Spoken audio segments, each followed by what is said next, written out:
Shoot.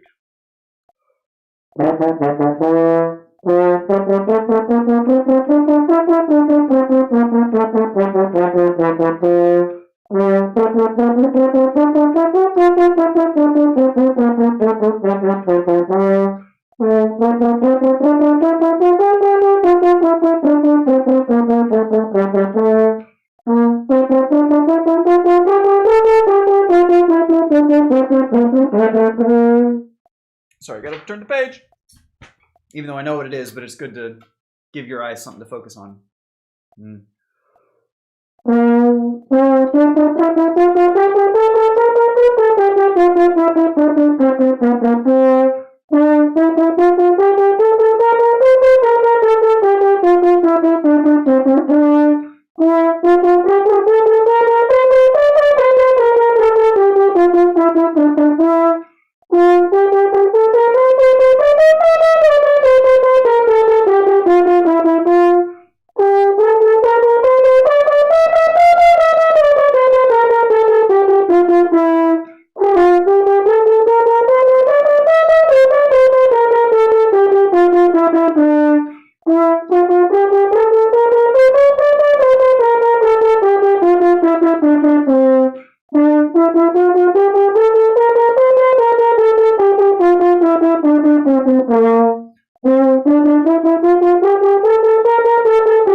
Oh my god!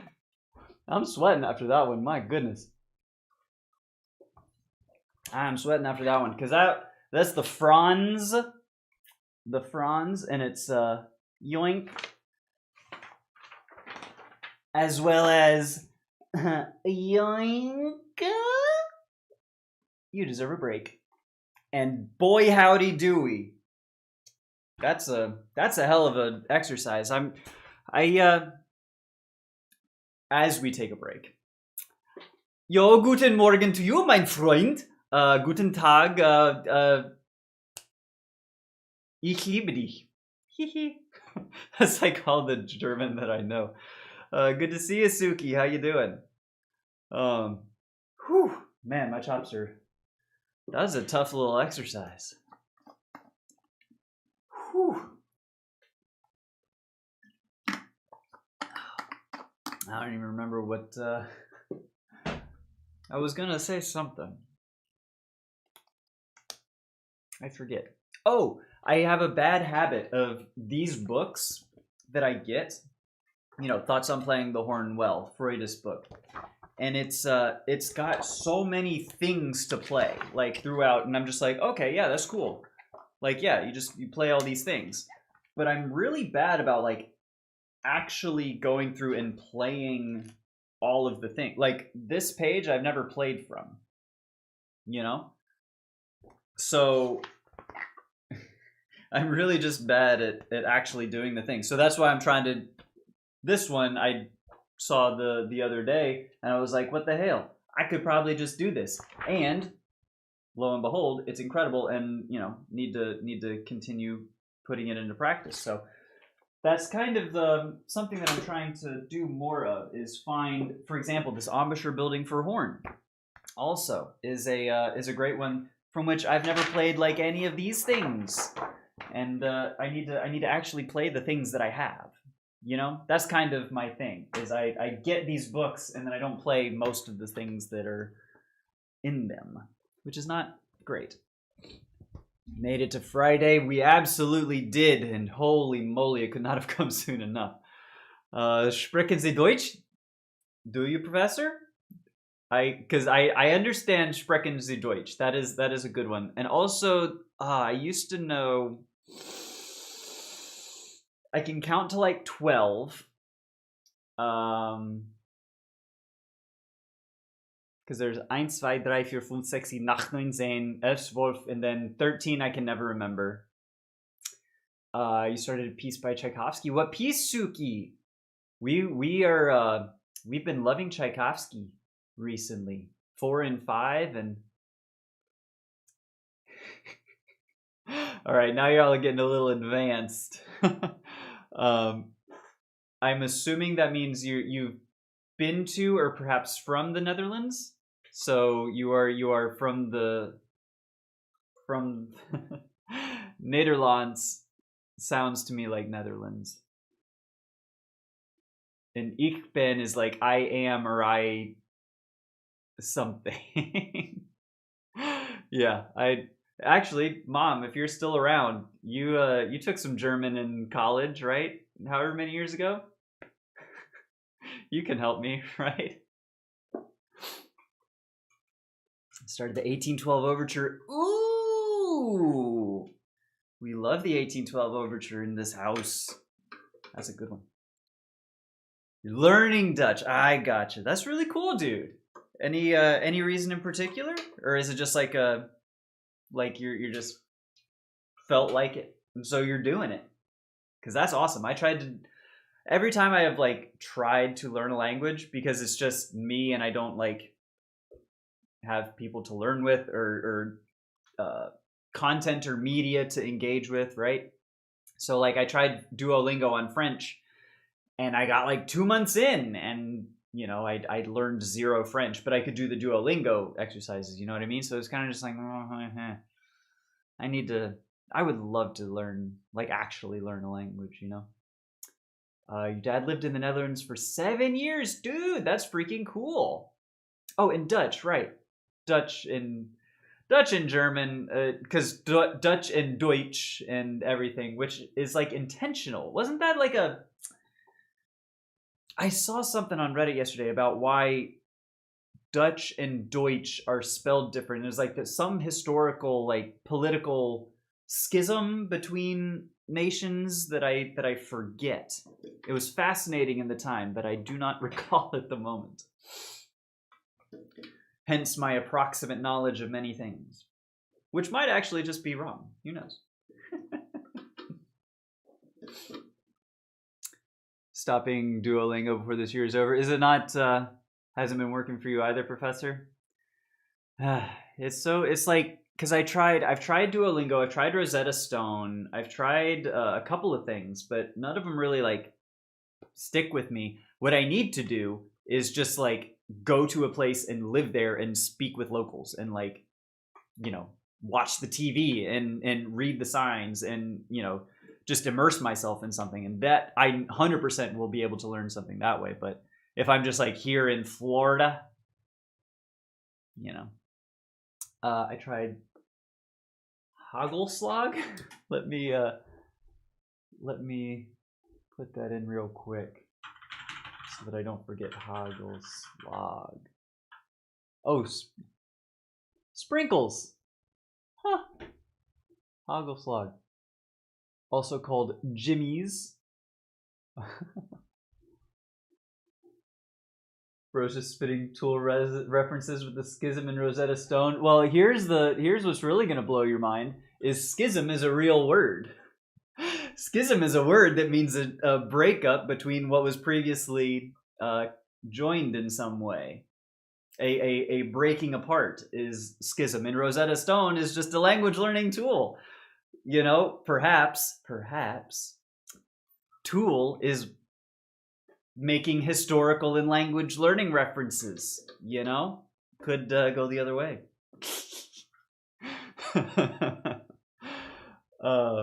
When you get Disney Plus back, it's a good resource to hear languages. Ooh, that's a good point. I don't ever think about like watching shows or movies or something, and especially like because Disney Plus would have a bunch of children's or maybe slower that would be good for learning languages. That's a really good idea. Xiaomai NYC is developing an app or something where it makes it easier to practice speaking languages. Ooh, yo, that's pretty cool. I'll be interested to hear when it's got something coming along. I've analyzed every single Tool song in every possible way. I've pried open my third eye. Well, you would sure have to, wouldn't you? At that point, it's not really an optional step, because like I know like 2 Tool songs, and they're good ones. Paradigm Shift, I think, Schism, and no, Paradigm Shift. We've done this before. Isn't Paradigm Shift Liquid Tension Experiment? And I'm being stupid again. I think that's correct. I've used Duo and Rosetta Stone. You're right. Living Donegal. And isn't that in Ireland? Best way to learn a language. It's got to be like if you're immersed, if you're able to, because that's I've often fantasized, right? I've fantasized about living abroad and just learning a language just for that like purpose, you know. That would be so cool. Like being in France or Spain and just like being able to converse and just talk to people and hear the like everyone's, because when I was in Costa Rica, you know, I know enough Spanish to like be very, very baby conversationally. Very, very, very.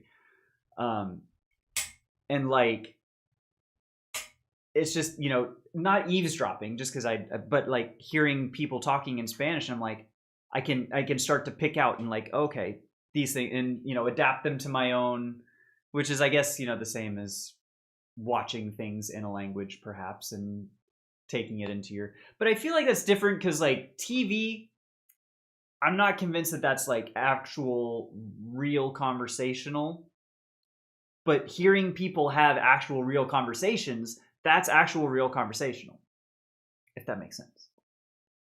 Anyways, and I do see you there, Emdor. Thank you for the lurk, my friend. Appreciate you as always. Liquid Tension is Paradigm Shift. Dag nabbit. Disney has audio for dozens of languages of nearly every piece of content they have. True. That's damn true. That's damn true. Because I'm watching the George Lopez show with my girlfriend at the moment, and I was thinking, dude, we could actually just like watch that in Spanish. There might be something with that. That could be fun. I know people that have learned English just by watching TV. That's true, and I've heard that too. Like, you know, U.S. and English speaking content is so pervasive the world throughout, right? That you're able to just like, you know, I mean, there's people all over the world come in here and you know, hang out and presumably, you know, could hear some of my English and learn some of that and whatever. It's like, it's so accessible as English in particular being the lingua franca, right? And I guess you could just like go and search it out if you were If you're specifically trying, like if I wanted to learn Spanish, I could go like check out some Spanish streams, even telenovelas, you know, those Mexican soap operas. Those are fucking wild too. I've never seen a real one, but there was that one show, Jane the Virgin, which is like a sort of a Americanized telenovela. That was pretty good. I enjoyed that, but I never kept up with it for whatever reason. I think I started watching it because I was talking to a girl on a dating app, and then we didn't talk anymore, and I was just like, well, I don't need to watch this anymore. Anyways, that was many, many, many, many, many years ago. Jesus Christ. That might have been 10 years ago. Oh, that's not a great feeling. Okay.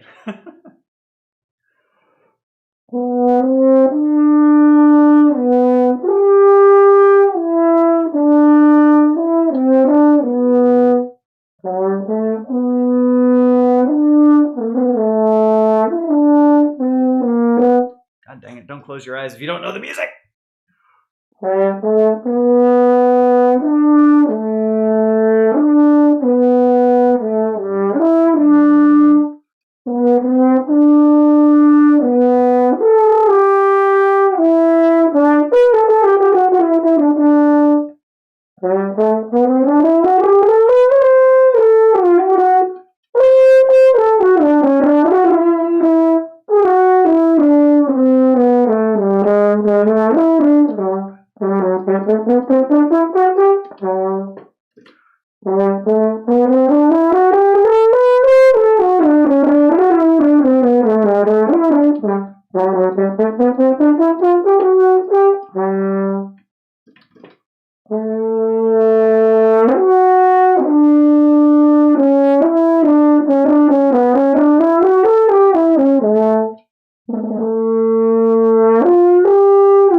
Shoot.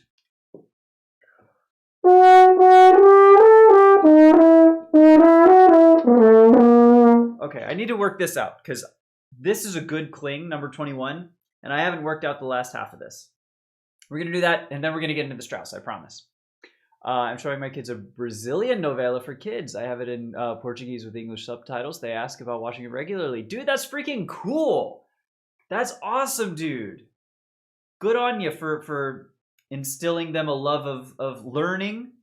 First off, full stop. But in language especially, that's a really good way to tickle the brain. I did when I was young. I'm just remembering this. We had Muzzy. Did y'all remember Muzzy? It was like this cartoon series about this big like green monster thing, and it was like a language learning something. Oh my god, dude, it was so cool. We had it for Spanish, and it was there were some banger songs on that. Now that I think about it, guess I don't need to lurk anymore. Hey, welcome, Memdor. Good to have you here. And so the ads were annoying. The ads sucked because it was always the kids. It was like je suis, da da da, je m'appelle da da da, mi nombre or me llamo da da da, and it was just like I'm 5 years old and I can say my name is whatever. And it was but like the actual like I think we had them. I think they were VHS. But like the actual cartoons themselves, as I'm remembering, they were effective. They were really great. I don't think I appreciated them as much at the time. Or Mom, if you're still here, I don't think you are. But remind me, because I remember watching them over and over and over for a little bit. But I don't think I retained anything from it. They were good cartoons, though.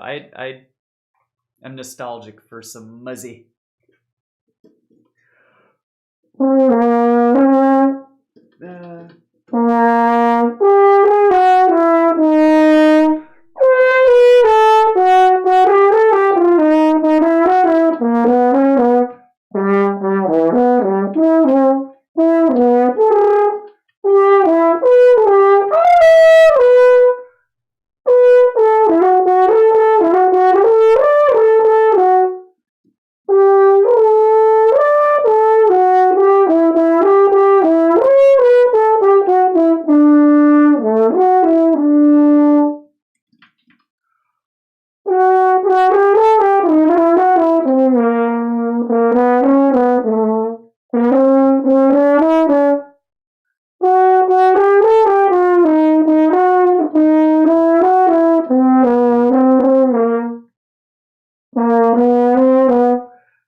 That's hard. Holy cow, 25 streams! Dude. Freaking legend.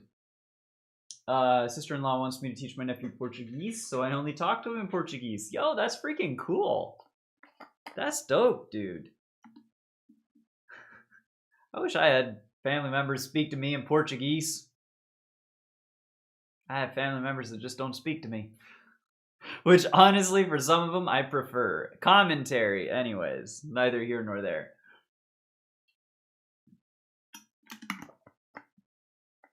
Ted of Boredom Discord Symphony's been doing okay. Just been wound up watching old tapes, specifically the ones of television stations going off anytime between 12 and 2 until the funny numbered hours. So, because I remember, like, back in the day, stations used to go dead air. Like, it would just be off air. But there's tapes of, like, off air stuff? That's really... Huh. Because I remember sometimes in those funny number hours on, like, MTV or Comedy Central, there were, like... There was adult content that used to show up on some of those channels. Not that I would know from personal experience. I've only heard pray tell, you know, the stories. Anyways, I'm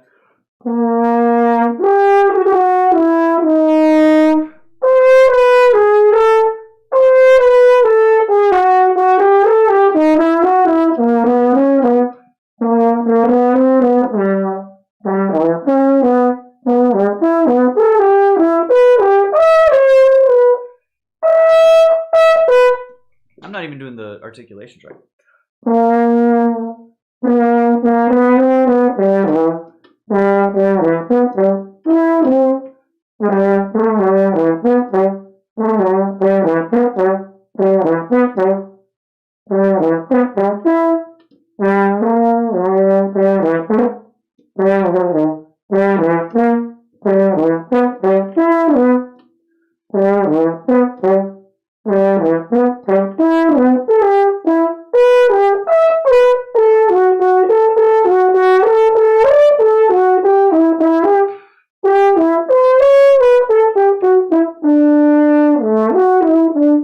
Okay, now I sort of know how to tackle this bit. I don't know why I do this. I see something like that, like this passage. It's not hard. I just don't work it out. And then I spend the rest of my life thinking I can't play this, or I don't do this, or whatever. But then it's like easy and it sounds good.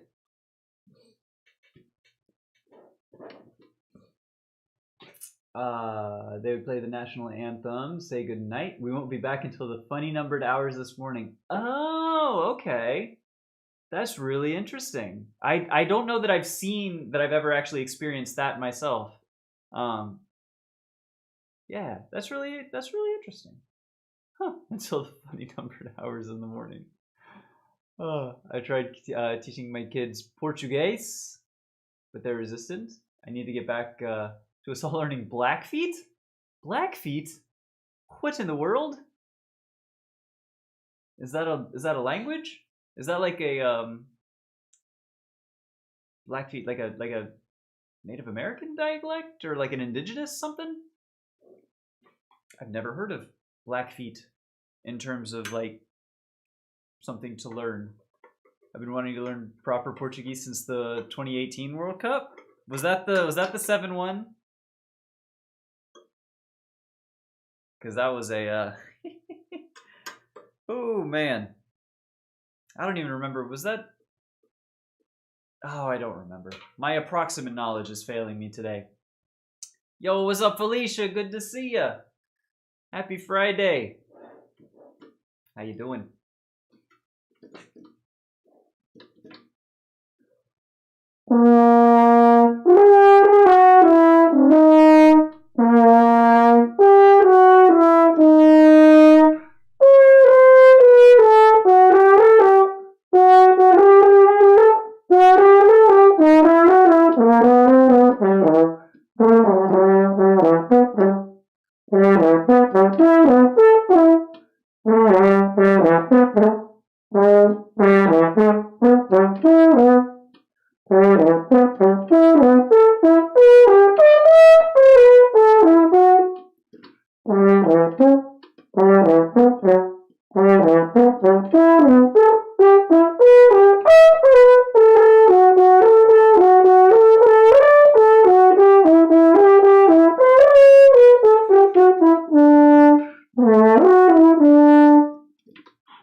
That's fine. Maybe we move on from that for just right now because we're at 45 minutes.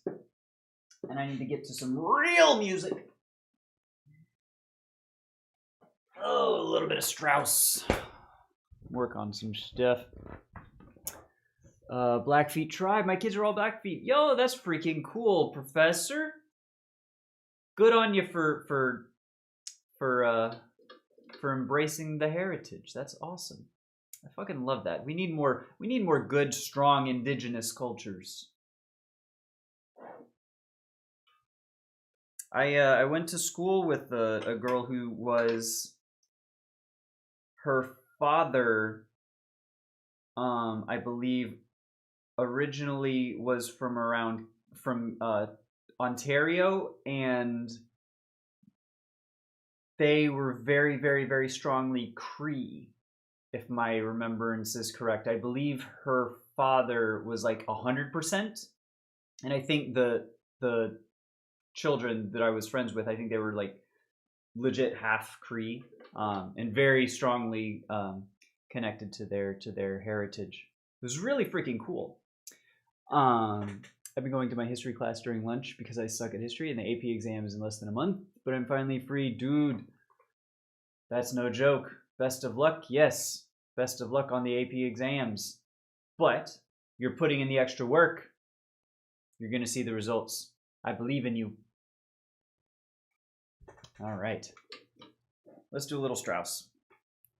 We do a little Strauss in these plots, you know. Let's see how it's going to work. Fewer than 2 weeks until the recital for this. And I'm freaking out. Not really.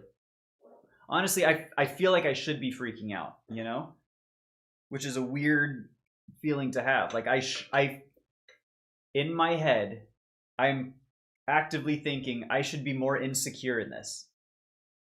Like I should not feel as comfortable with this piece as I kind of am. Don't know why that's happening, but you know, that's a wonderful mindset to have.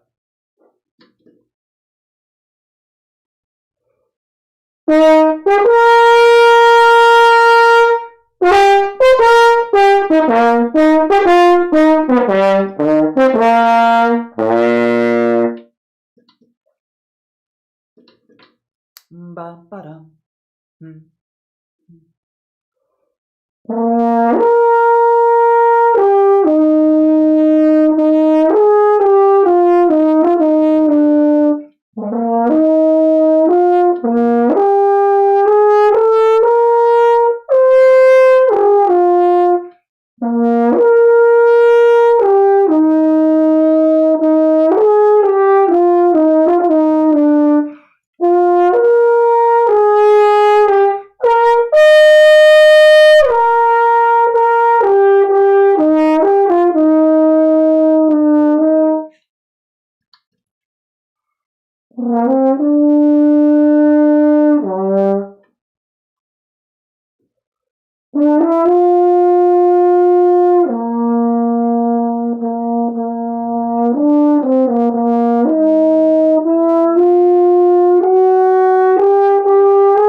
Of course, as soon as I say, oh yeah, I've got this in the freaking bag, pretty sure that first B flat was like incredibly flat.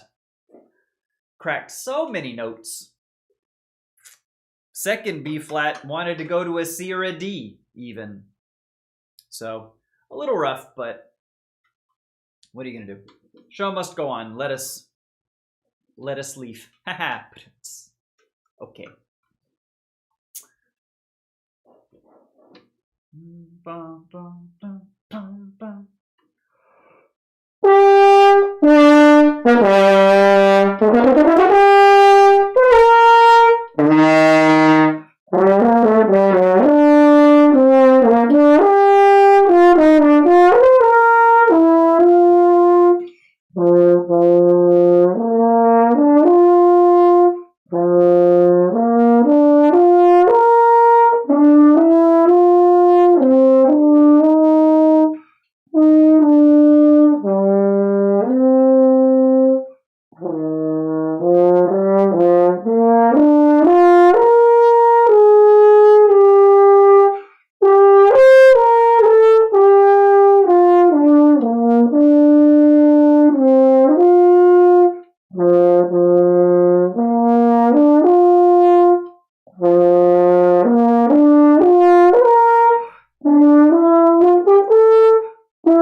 Some good, some bad. Oh, goodness.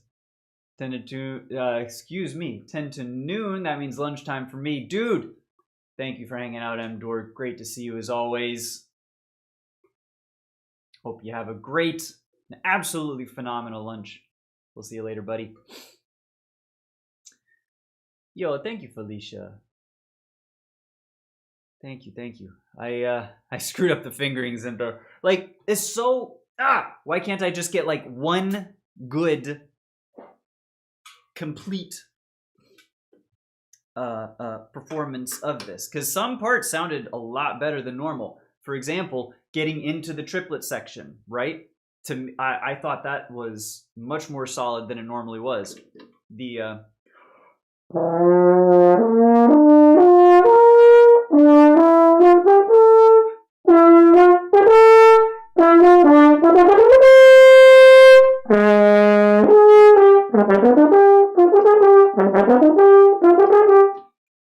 and even that one, that was okay.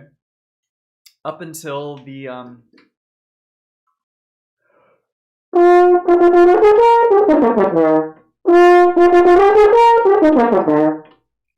not gonna burp. Excuse me.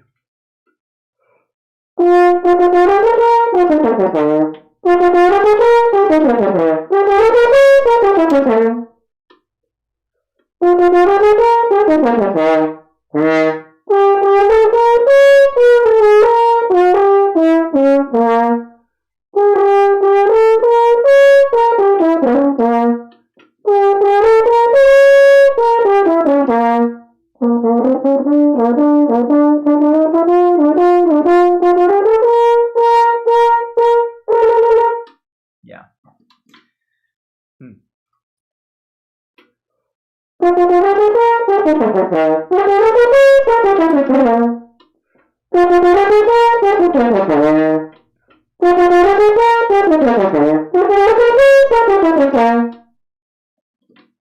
That doesn't sound as good today as it normally does.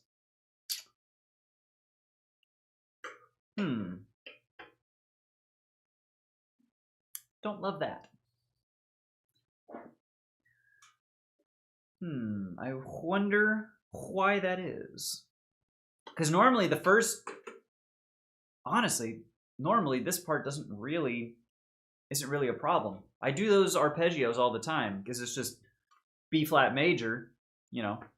It's very common in Strauss and Mozart and a lot of things. Just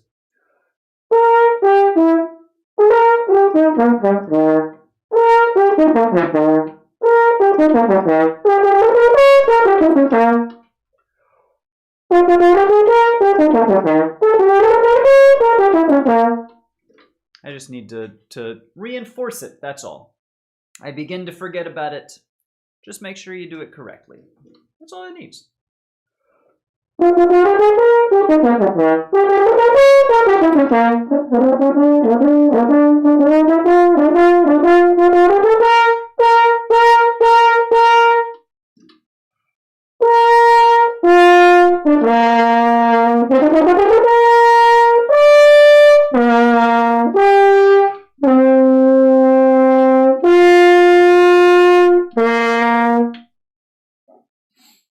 Okay.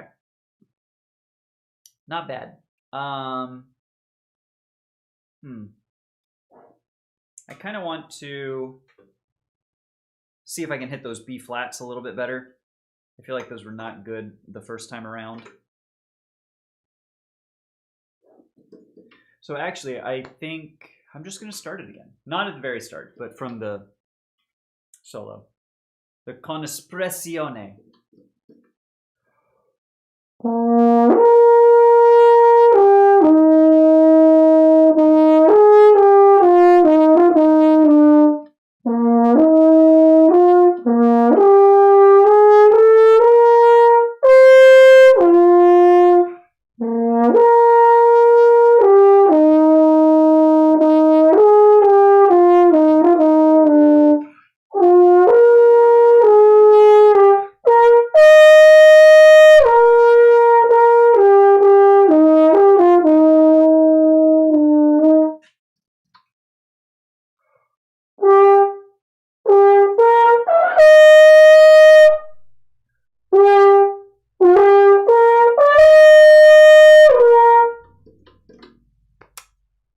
I don't know if I'm crazy.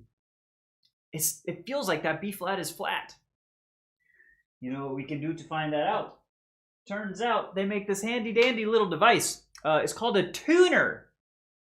And it tunes ya. Use a tuner, ya dingleberry. Me.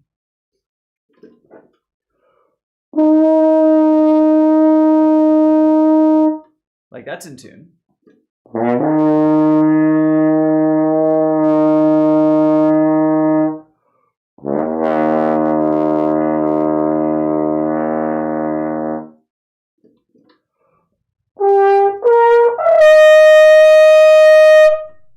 It is a little flat. That's... it started well and then got a little flat. So maybe it's actually okay.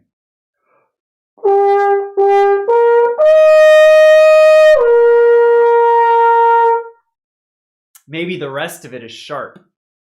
Coming down onto that F looked very, very sharp. Maybe it's a little flat by comparison, but everything else being a little sharp by comparison. That's annoying.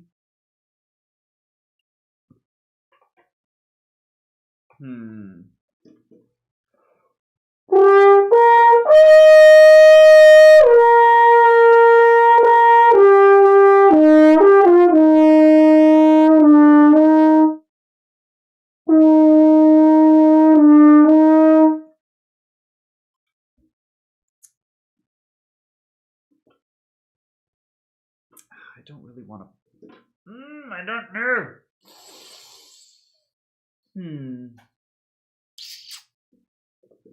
I don't know.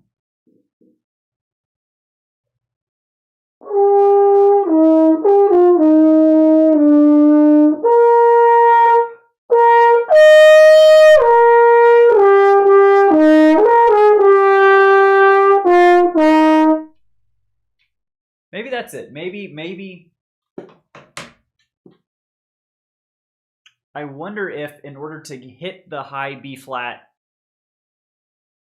like my high embouchure tends to pinch my lower lip in a little bit to tighten the embouchure and sort of narrow the focus and to aim the air stream down a little bit. So I sort of push my bottom lip in a little bit.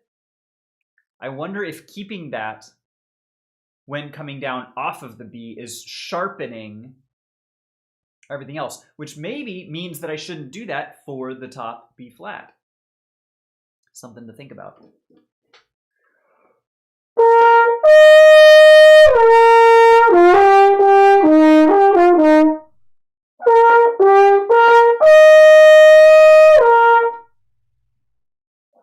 Yeah, maybe I just need to play it correctly with air and not focus on manipulating the embouchure. That's a very, very bad habit. I call myself, and I think this is apt, an embouchure hypochondriac to an extent. There's a problem, and I change my embouchure versus changing my air, making sure that everything else is good. I immediately focus on how can I manipulate my embouchure to make this correct. And I don't think I should be doing that nearly as much as I do is the conceit.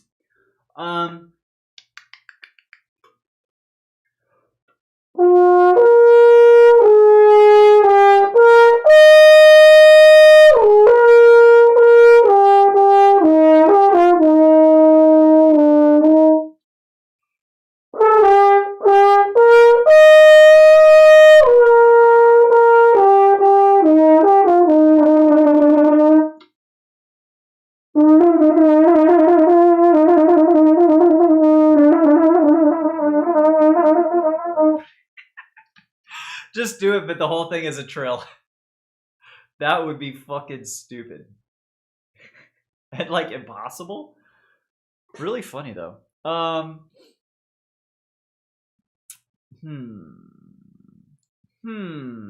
Let's go back to the development, the start of the development. I feel like that was a little bit rough entry first time around.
I think that's enough Strauss for right now. We're going to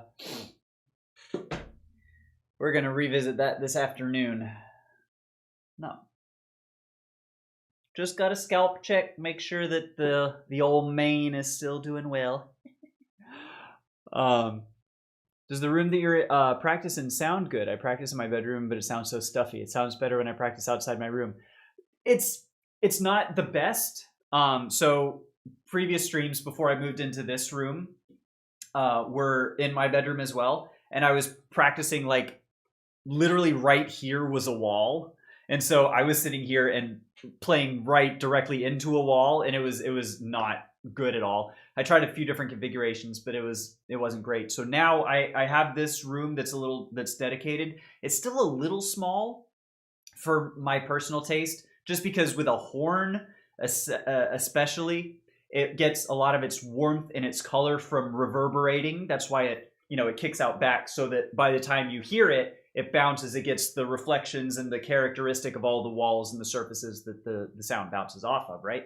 So this room is a lot better for that. But when I do my early morning practice and then also in the afternoon, I'm out in my living room or my girlfriend's living room, which is a much, much larger space. You're able to fill it up a lot better, and it sounds even better out there. I need to do some work in here, because right now I've got, as my kitchen is being remodeled, I have my island over there with a bunch of dishes and silverware and stuff. So it's not the best setup right now, but it's definitely better than a practice room. If you've like on campus, we have a few practice rooms that are like little closets, right, that you go into, and those are very small and stuffy, and I hate playing in stuff like that. But yeah, this is definitely a practice room plus sort of plus version, the premium battle pass practice room. I don't know. I played Ocarina in the stairwell at my mom's old apartment complex. How did that sound? I bet in a stairwell that must have been like echoey as fuck. Nothing to dampen, everything just bouncing off everything. Yeah. I have a darker, better sound when I play in a more open area in the house. Yes, and I think that's kind of just in general what you can expect. Clarinet, right? Because if you, especially a dark, warm, rich clarinet sound, fill up. What is helping me in this room, because sometimes I play too small in this room, and out in the living room I play big enough to fill up. I fill up whatever space I'm in, right?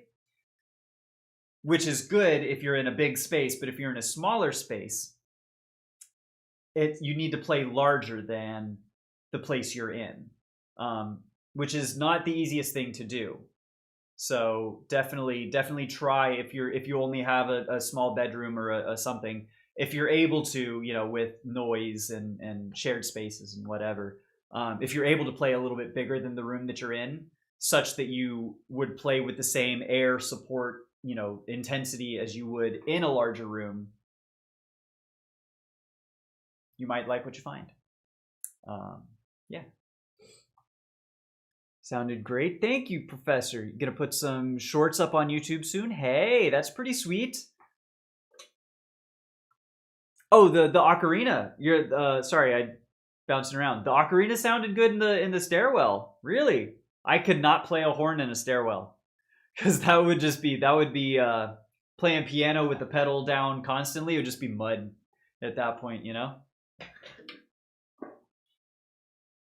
That's so interesting. Isn't it so, like, music and different instruments, different timbres, different resonances, completely different, like, experience, but it's all music. I wonder if anyone's ever thought about this before. Like, whoa, dude. I don't even know what I'm talking about anymore. We're only halfway through practice. Ah! And much like our friend Emdor, lunch is starting to call to me, which is not exactly where you want to be. But we're going to power through. Let's do some excerpts. some excerpts and some low excerpts so that we can sort of recover from the blazing high stuff we've been doing recently.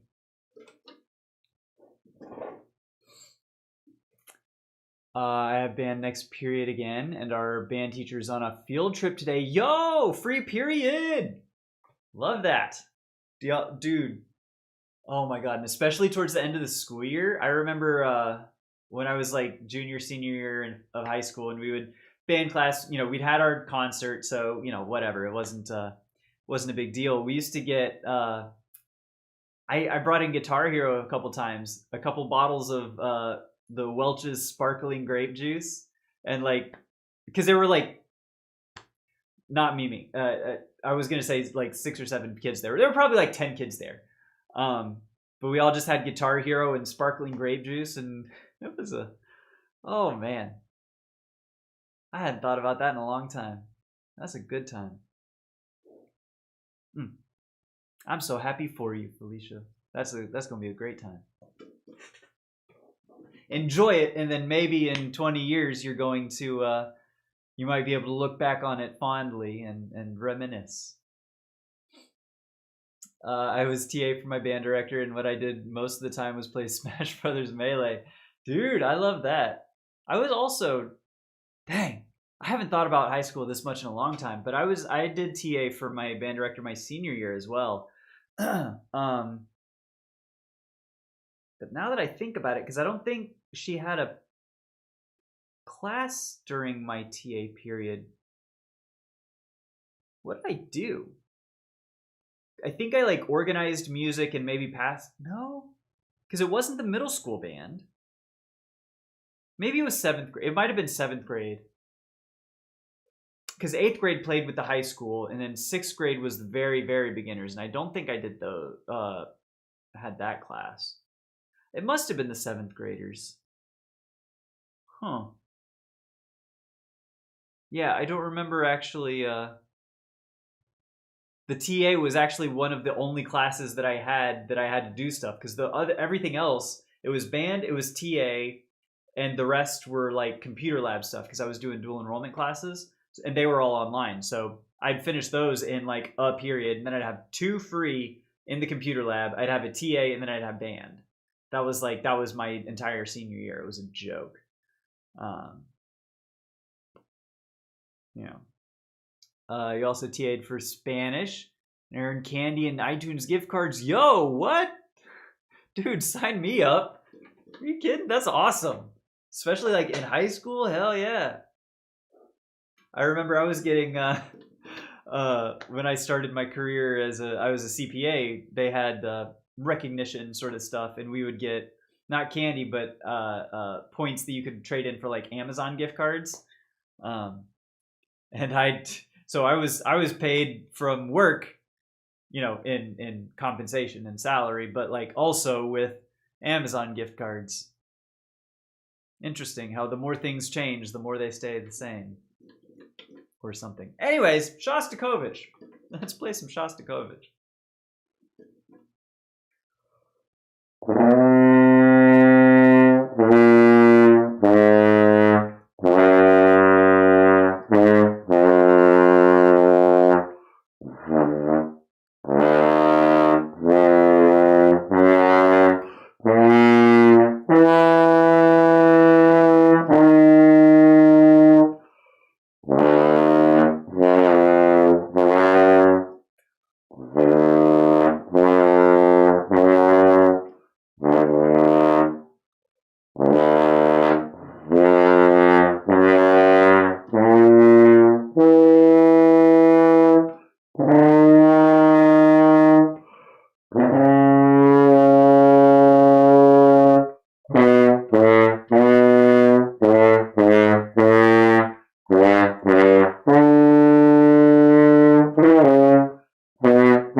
that makes my nose itch.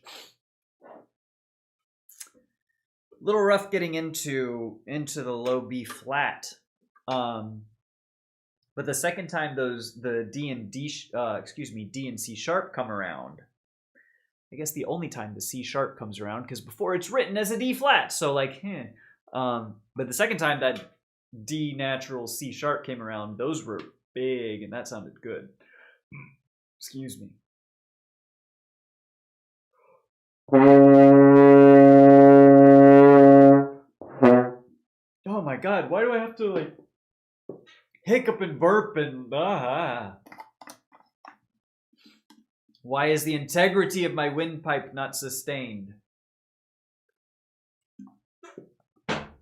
We're losing structural integrity. Divert all power to the deflector array. Engage. I don't know. It's for all you nerds out there. Yo, Star Trek is cool.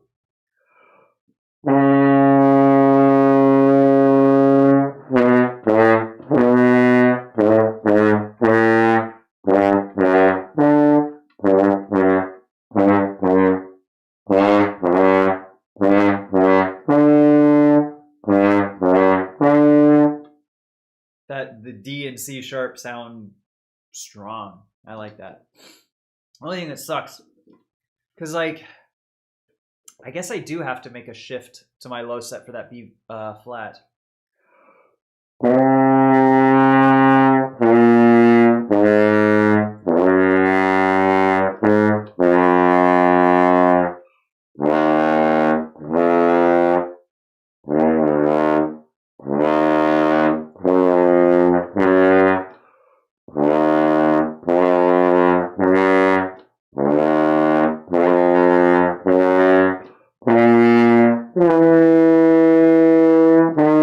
I think that's just it. I just need to, it doesn't need to be a full, like, I'm not playing, it doesn't need to be, you know, it's just got to be a little.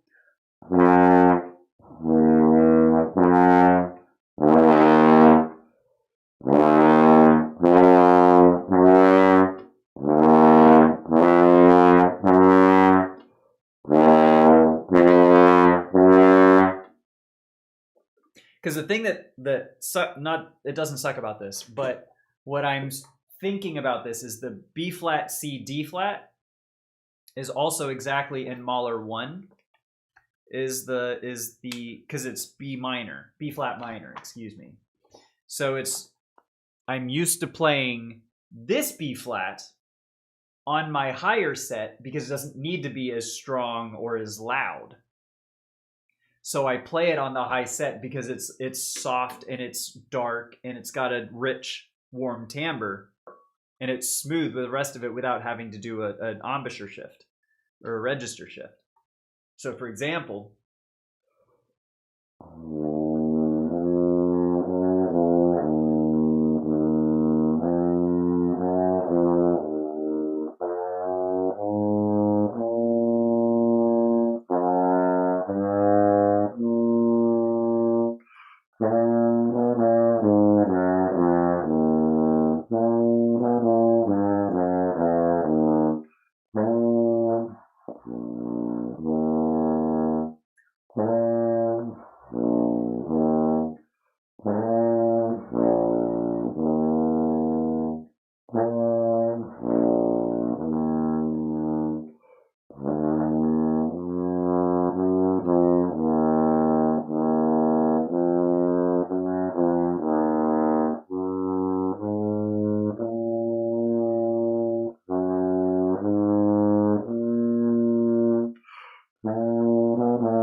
That's tricky.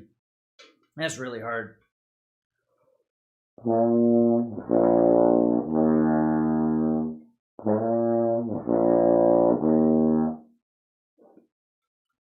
And I don't, because the only way that I know to like re-smooth out that octave slur is to do it as a slide, which is like you're supposed to just bend the pitch down until you get to the pitch that you're trying to slur to. So it's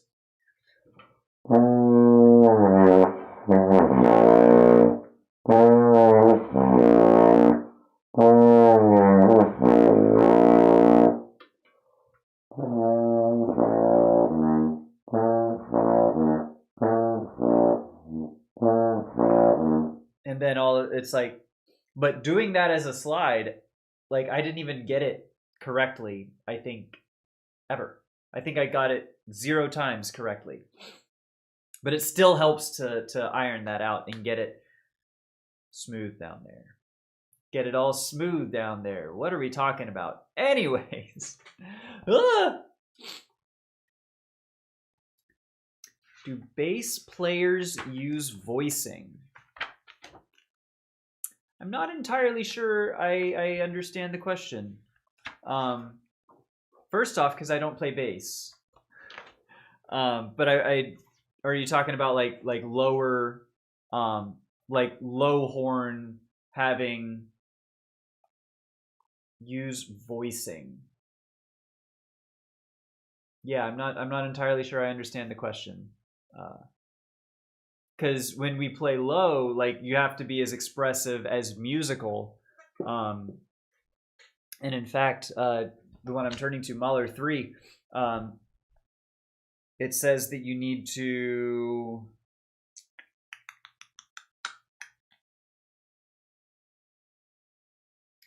play within a pianissimo dynamic, bring out the written, bringing out certain notes expressively. Like for wind players, we think about voicing the note in our head before we play it. Oh, I gotcha. Yeah, I would say so. I would say so to the extent that you can. Like for me, I like to have a pitch center, obviously in context. Like I'll know what a note is supposed to be in my head before I play it based on the ensemble around me, right? For a lot of times, if it's just me and I'm practicing, I have a pretty good handle on my middle C. So like it's been a minute since we played anything, and what we did play was in B flat minor. So a C is not exactly in my head right now. But if I take horn and I go,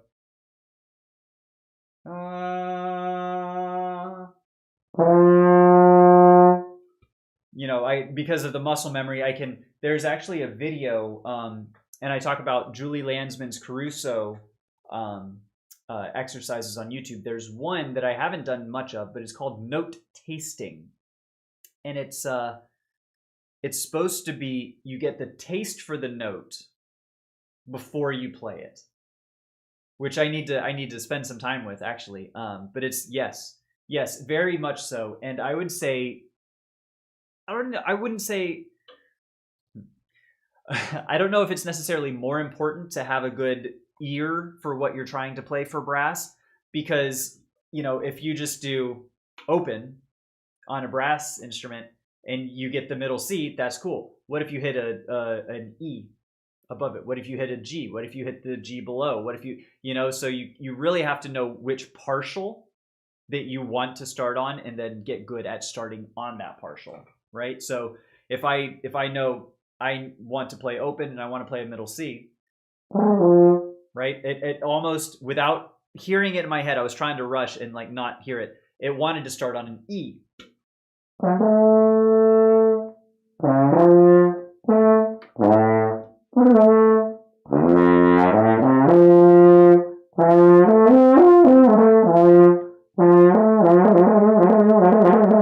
You know? So it's really important to be able to be on the right partial. And for me, I find that if I can hear a note either from the ensemble or like if I'm starting on a C or somewhere thereabouts, I've got a pretty good idea of what those sound like, feel like, should be. Yeah, it's a great question. Does that help with, for example, clarinet? Because if you've got your fingerings down for a note and you hear something different from what the actual note is, right? So say I want to play a C, but I'm hearing in my head a G. Does that impact what comes out of your instrument, or does the fingerings override, I guess, what you hear in your head, if that makes sense? Because if I hear something like, if I hear a G, you know, bum, like I'm not gonna be able to hit a C unless I ma,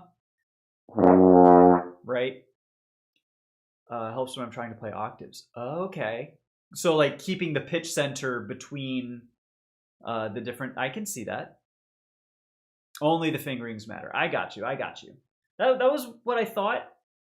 That was my impression. Just wanted to make sure. I appreciate that.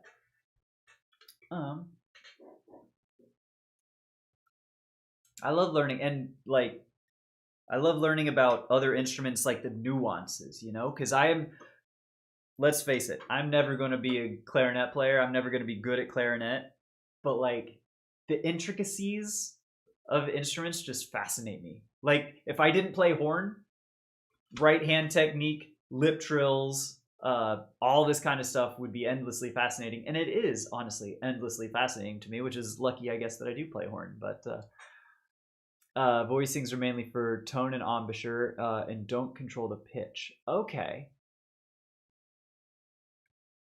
Tone and embouchure and don't control the pitch. So even within the embouchure, you're telling me that like, well, but you can lip it up or down a little bit based on your embouchure, right? Because the intonation is not just the length of your instrument, but you could also manipulate a little bit with your embouchure, right? It not like not to the extent, right? But you could put some stank on it, right? Little what's his name? The clarinetist. Oh goodness, the one from the big band who does the Oh my god, that's so annoying. If my mom was here, she'd be able to tell. She'd know exactly who I'm thinking of. Big band clarinet, like. Oh, that's gonna bug me.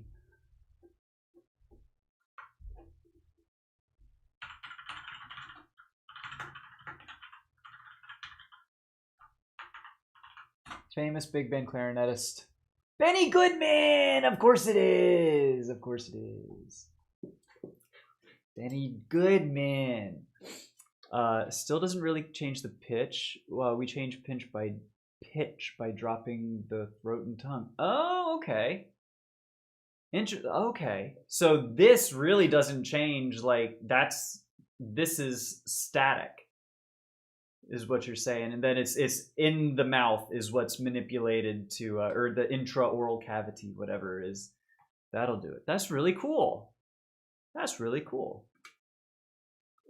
Awesome. Now I know.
That's not working super well. Mahler 3 is being a little bit of a dick. That's okay. It is an hour and a half into practice. We played some intensive things already today. A little bit.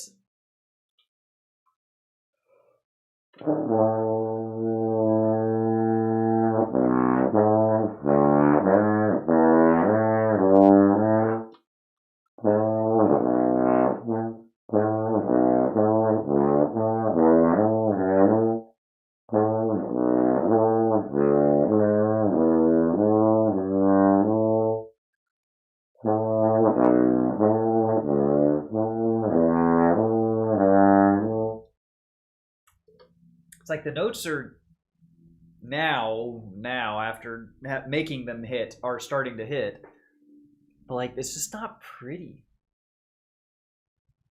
I don't know.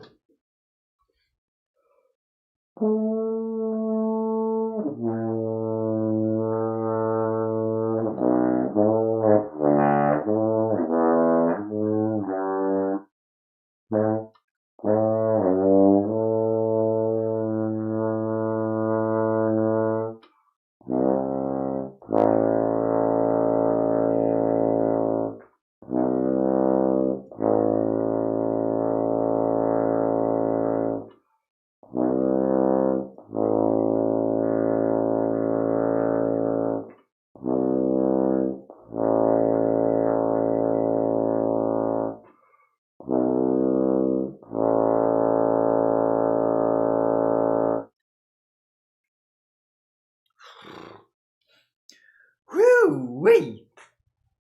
All right. I think that's about as much Mahler 3 as I want to do at the moment. Thanks. So that's all those excerpts. Which means we might be at the point of practice where we get to play some fun stuff. Oh, shit.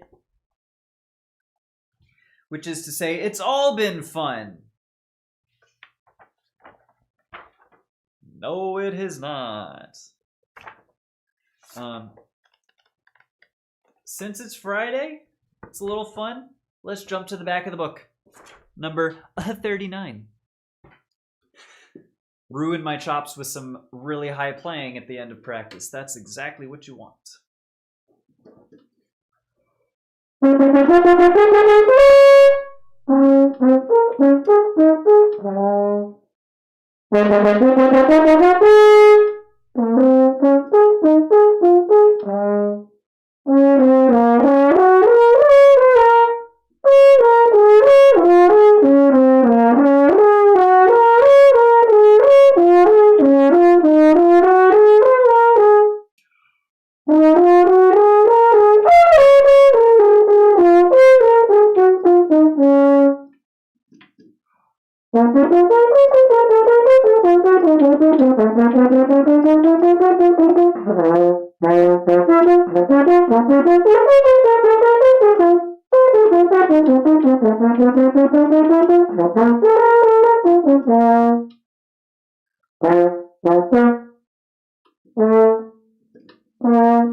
Maybe I don't want to do this one.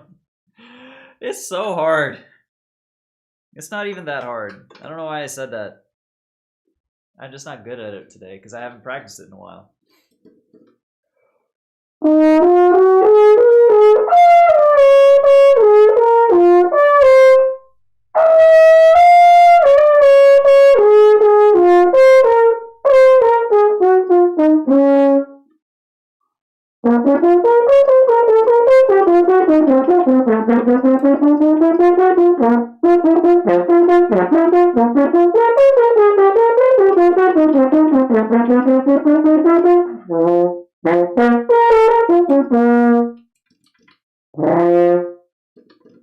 Okay.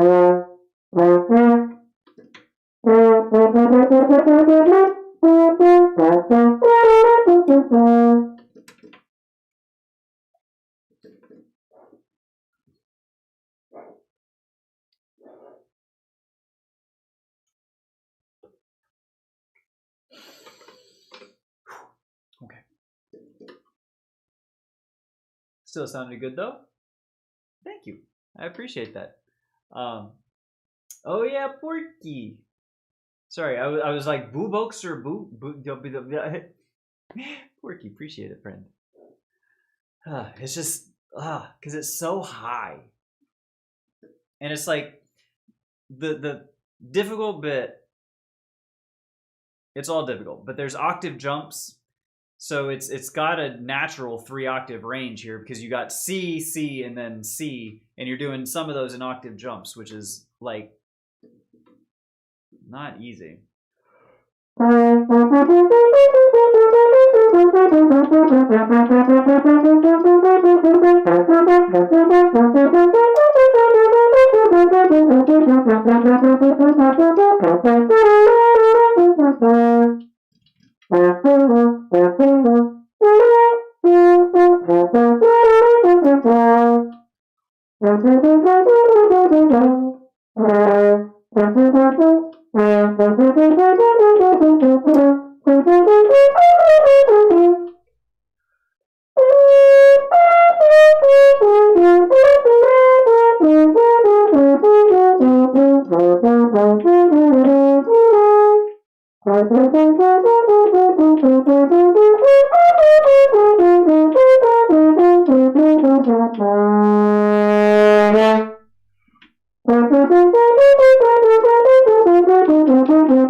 Turns out I was just going too fast.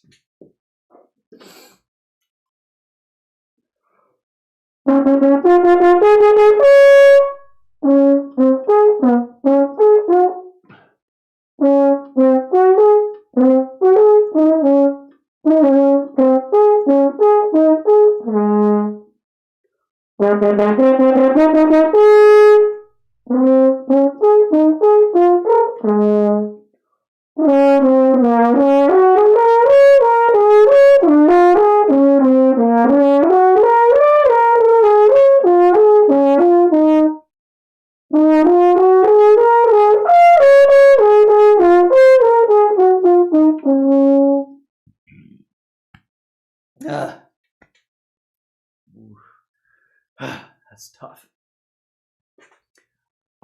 Switching back and forth between YouTube, Twitch and YouTube. YouTube has fewer ads, but Twitch is faster display. Yeah, that makes a lot of sense. Gotta listen to an answer when an ad is going, or listen to those dulcet tones of the horn instead of an insurance ad. I wish I could turn ads off, you guys. I really do. And you're not gonna hurt my feelings if you use an ad blocker. I'm not officially telling you that to do that, or like use something like the Brave browser or something that's got like native inherent ad blocking or whatever. You're not gonna hurt my feelings. Just for the record.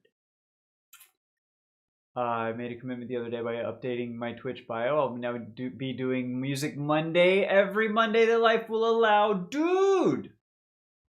I love that. I love that. And I couldn't get into my Me6 bot to put you on in the Discord, because apparently I don't know how I've logged into Discord on all of my devices, but nothing has the password saved. So I have to like change my password here on the desktop to get into my Discord to be able to connect it to the Me6 bot to be able to, and then I'm gonna have to go through all my other devices and update the password. It's like, so I just need to do that. But love to watch ads to contribute a little bit. Hey, I appreciate that. And it is a very little bit on at least for for me. It's literally pennies. So again, you're not hurting my feelings if you decide to not watch the ads. I totally get that. Every time I watch an ad, I think about the corporations that put on the ad now send you a little money. That's true. It is a little money, and actually, I think just while we're here, because I think it's literally like, oh shoot, you know what? It's not nothing. Over the past 30 days, you know what it adds up? You know what it adds up to? $1.24. It's literally not nothing. So thank you guys.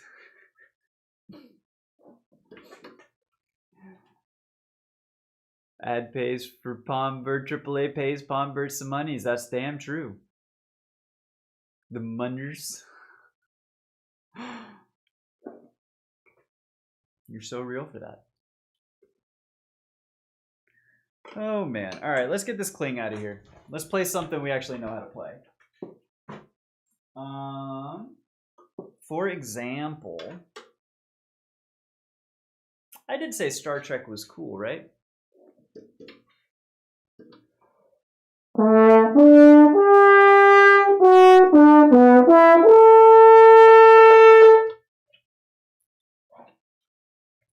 Star Trek is real cool.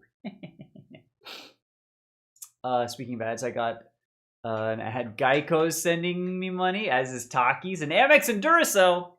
Dude, holy cow. Money. Dude, I love Lord of the Rings. I actually don't really know. On base, I had a little bit of Concerning Hobbits figured out pretty well.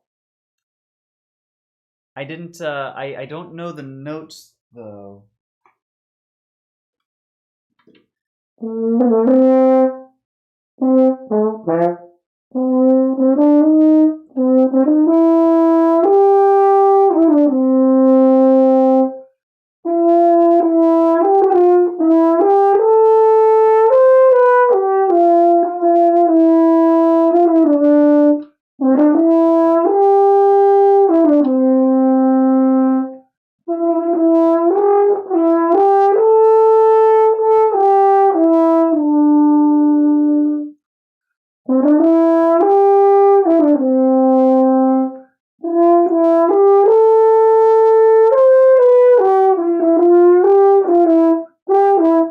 There's no C.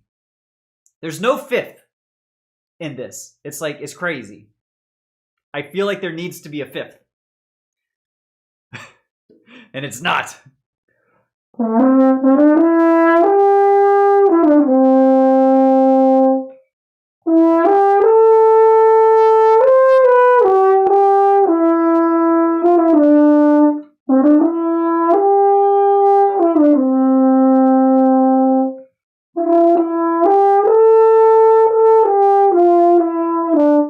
There's literally one C, and it's the.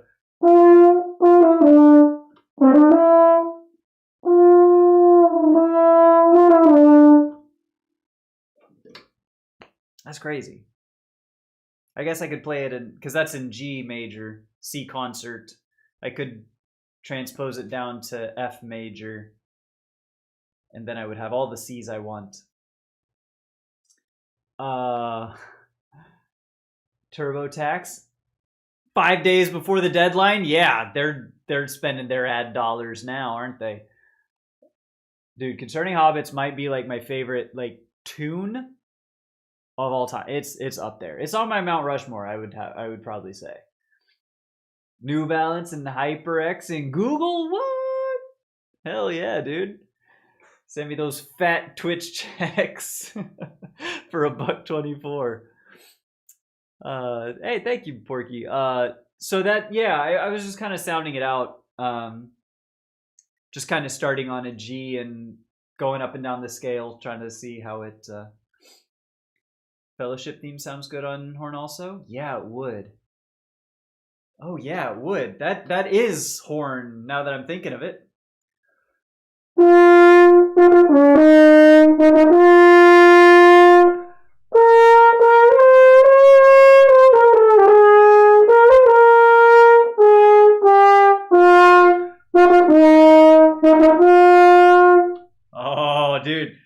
but like, that's goosebumps right there. That does sound really fucking cool. Yo.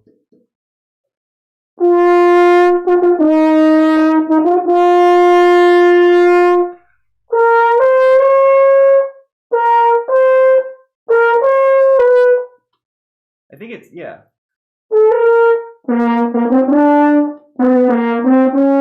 A flat! That's what it is.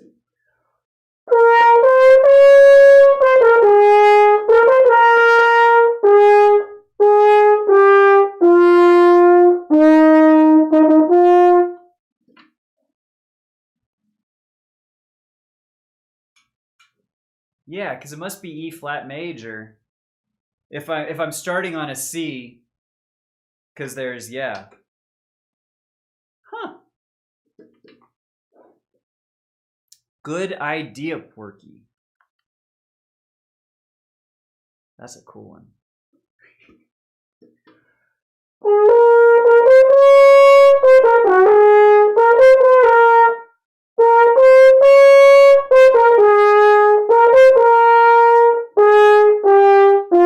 But could also be C minor in the right context. You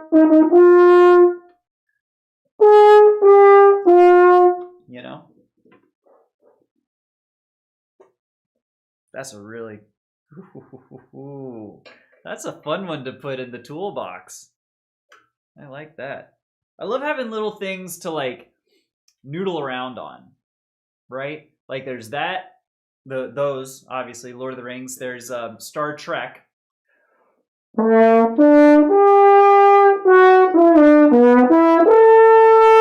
Right, like little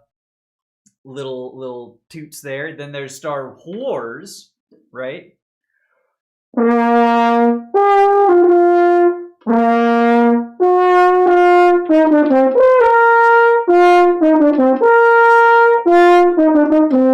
know? I need video game music.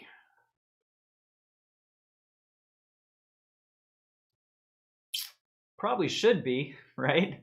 How to instantly impress people. That's the goal.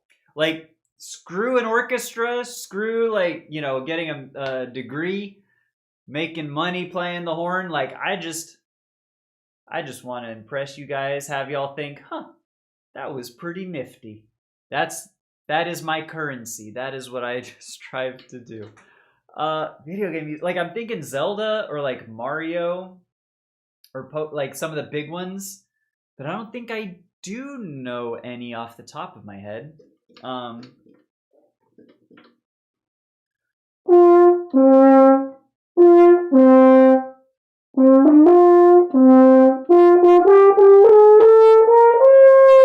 That's starting way too high. Hold on.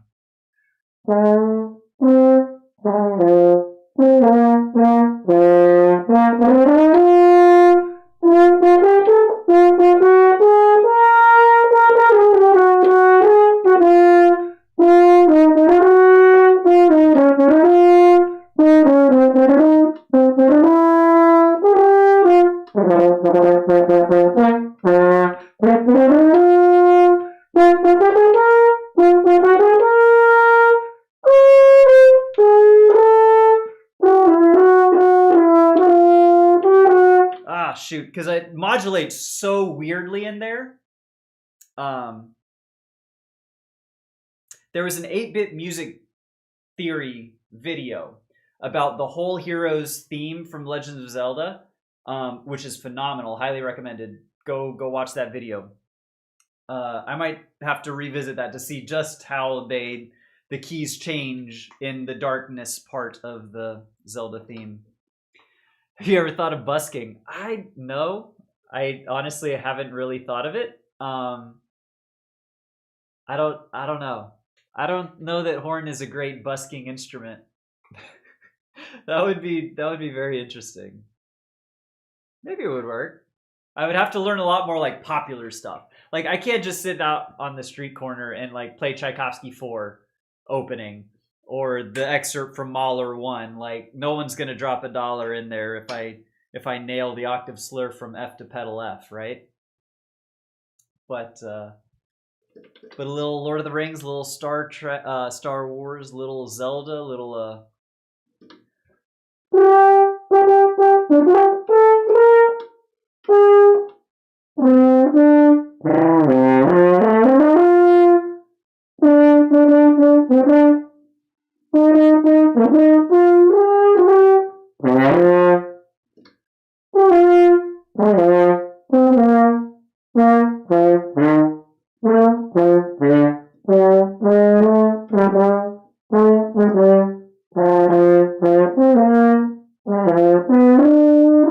yeah, I don't know. Don't know if I can figure that one out in 9 minutes for practice time. But do you know Test Drive from How to Train Your Dragon? I don't. I might if I heard it.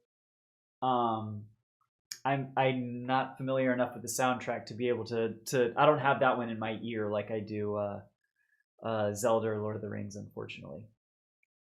8-Bit Music Theory has 22 Zelda videos. Oh my god. I mean, it's first off understandable and fair, but second, it's the hero's theme or the hero's journey, like that one where it's the dum ba bum ba da da da bum ba da da da. It's an analysis of that, and holy cow, it's way more layers than like you knew. It goes through some funky places, but the actual the structure and the composition of it is just fucking genius. Oh, I love it so much. Yo, Rins, what's good, dude? Good to see you. It's been a minute. Hey, it's great to see you. Hope you're doing well. Hope you're having a great end of your week, my friend. How the Zelda theme works. I believe that does sound right. Yes. I think that's probably it. And alternatively, if it's not, and you have to end up watching 21 or 22 Zelda videos from 8-Bit Music Theory, I think you're probably enjoying yourself. Like, there's a lot of... I love that dude. I love that dude's videos. I'll just sit in the...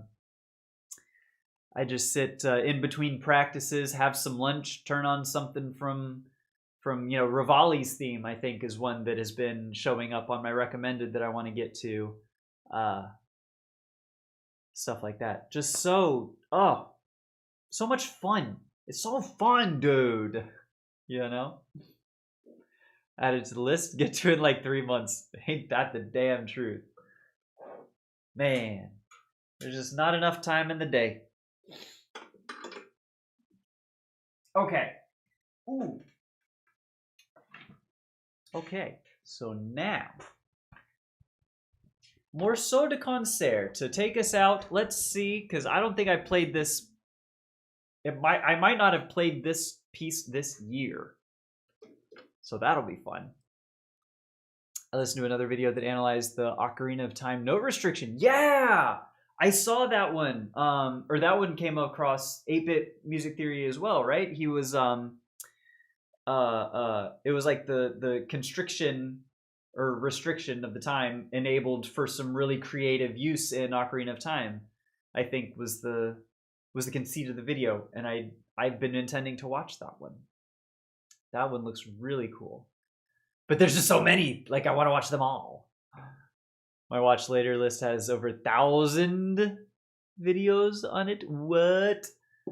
I don't use watch later like as an actual watch later. It's like, oh, I want to save this, and then if ever I think to look at my watch later, it's like, oh, I wanted to watch these. Yeah, for like background noise, I'll just put on I got a few channels like Northern Lion. You know, I love Northern Lion and friends Bear Taffy and Michael Ale Fox, and not Dan Giesling as much. I appreciate his energy, but it's a little chaotic for my taste. And stuff like that. Scooty, I love watching Scooty streams for like background noise when I'm going doing stuff. Dex is really good, a German content creator who covers a lot of games that I really enjoy. There's a lot of good like background noise kind of stuff goes on, because let me tell you, I am not to be trusted alone with my thoughts. you know? Got to have something to distract me so that I can get through the day. Anyways, let's play a little more Sodacon Sarah while we've got 3.5 minutes left in practice, and we can not get too real. Ah, jeez. Where is the water? Have I not emptied every single freaking slide 5,000 times? No, because there's still water. And I bet you it's in the valves.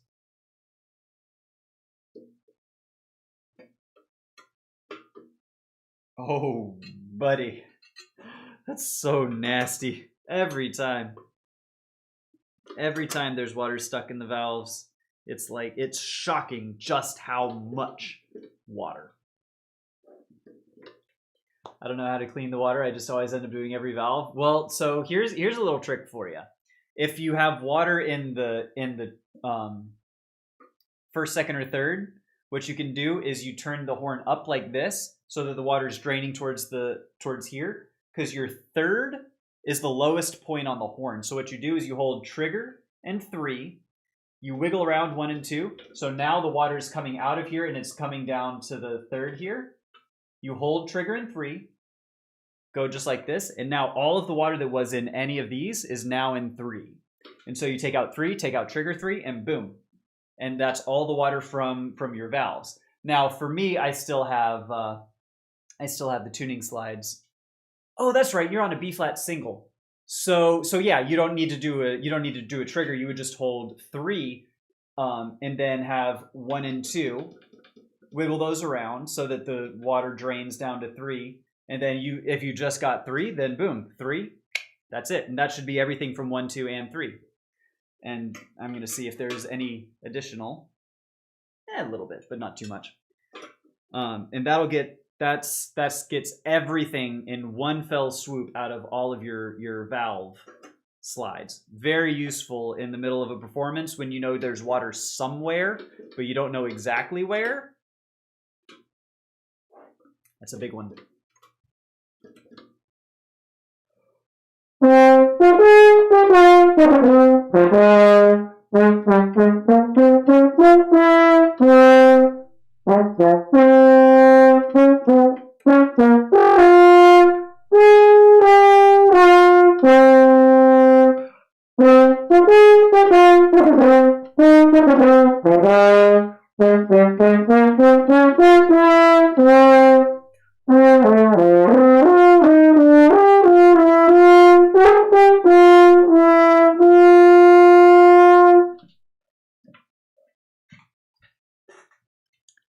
Do you have a plant? It just looks like you're dumping it on the ground with this angle.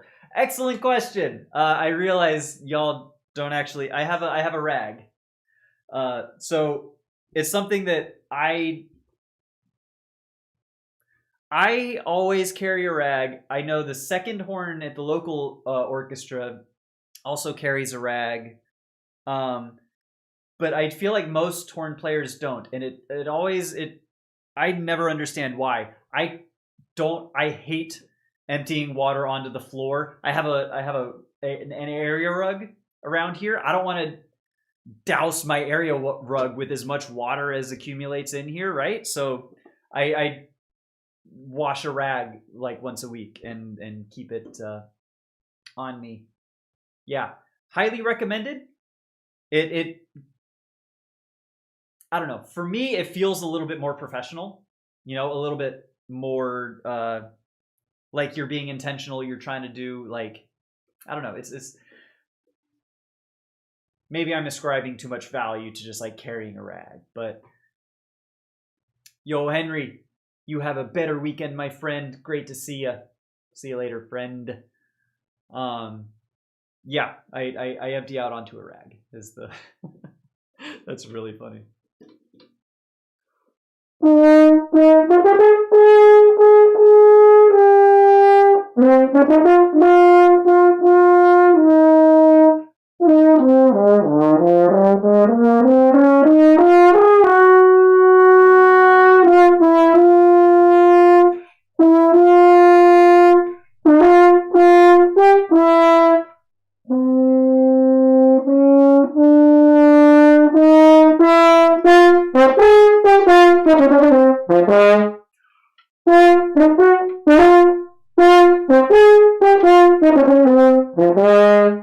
It's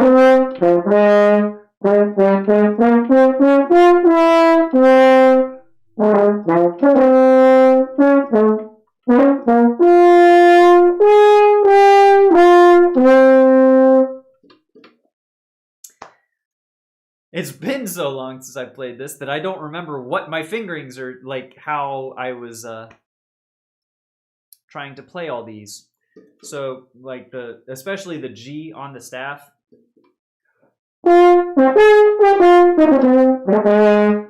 doing it trigger one and also open different times, and I don't remember which ones are supposed to be which. A little frustrating.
All right, blah, blah, blah, blah, blah. That's the first two variations of Morceau de Concert.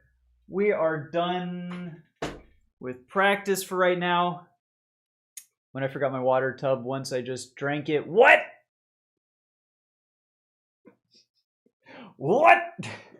What the damn hell are we talking about? Please tell me that's not right. Dude, can I tell you? I've been watching a lot of the Radio Symphonies and the Berlin Philharmonic, videos on YouTube. And what I see all the time are bassoon players. And they just clear out the whatever, they just slurp it up, and I'm like, that's not something they all do, right? Like, I hate that so much. I love the bassoon. It is a gorgeous instrument. The timbre lends itself very well to a lot of things.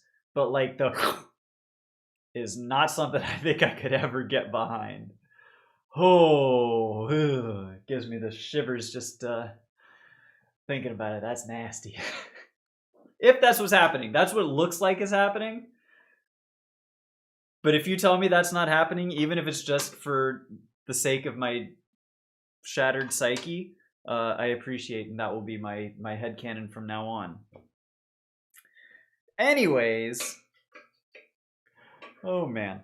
All right, it is now 1:05. I've got to go get myself some lunch, and I got to go pee. So I think we're going to go ahead and call time. It's been a great day of practice, you guys. Thank y'all so much for hanging out. I love each and every one of you, and there's not a damn thing you can do about it. Y'all have a great rest of your day. Hopefully we'll see you around here later. Gonna be streaming tomorrow for some practice as well, same time, 11 o'clock Eastern. Bada bing, bada boom, ba ba ba ba ba ba. And I'll see y'all later. Bye.